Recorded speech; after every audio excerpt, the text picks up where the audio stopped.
ఆంధ్ర తెలంగాణలో తక్కువ ఫీజులతో high quality results ఇస్తున్న ఏకైక సంస్థ తిరుమల్ ఐఏఎస్ ఇన్స్టిట్యూట్. రైతుల సంక్షేమం కోసం కేంద్ర ప్రభుత్వం పలు పథకాలను అమలు చేస్తోంది. అందులో ఒకటి పీఎం కిసాన్ సమ్మాన్ నిధి.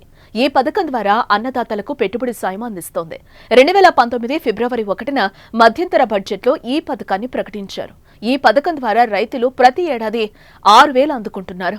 ఈ మొత్తం ఒకేసారి కాకుండా 3 విడతల్లో 2,000 రూపాయల చొప్పున రైతుల ఖాతాలో జమ చేస్తోంది కేంద్రం. అయితే ఇప్పటి వరకు రైతులు 17వ విడత డబ్బులు అందుకున్నారు. తాజాగా 18వ విడత నిధులు విడుదల కూడా ముహూర్తం సిద్ధమైంది. 18వ విడత డబ్బులను అక్టోబర్ 5న కేంద్ర ప్రభుత్వం విడుదల చేయనుంది. ప్రధాని నరేంద్ర మోదీ చేతుల మీదుగా రైతుల ఖాతాల్లోకి 2,000 రూపాయల చొప్పున నగదు జమ చేయనున్నారు. దాదాపు 9 కోట్ల మంది పేద రైతులకు పీఎం కిసాన్ యోజన కింద 2,000 రూపాయలు అందజేయనున్నారు. దీంతో నవరాత్రి సందర్భంగా కేంద్ర ప్రభుత్వం రైతులకు శుభవార్త అందించినట్లయింది. అర్హులందరికీ ఈ పథకం కేంద్రం అమలు చేస్తోంది. అయితే పీఎం కిసాన్ పోర్టల్లో ఈ కేవైసీ చేయడం తప్పనిసరి. ఈ కేవైసీ చేయకపోతే నగదు జమ కాదు. బ్యాంకు ఖాతాను ఆధార్తో లింక్ చేసి ఉండాలి. అలాగే భూమి రికార్డులను జత చేయాల్సి ఉంటుంది. ఈ కేవైసీ చేయకపోతే నగదు జమ కాదు.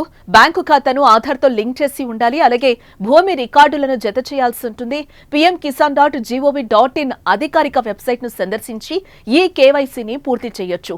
ఆన్లైన్ తో పాటు రైతులకు ఈ కేవైసీని ఆఫ్లైన్ లో పొందే సౌకర్యాన్ని కూడా ప్రభుత్వం కల్పిస్తోంది.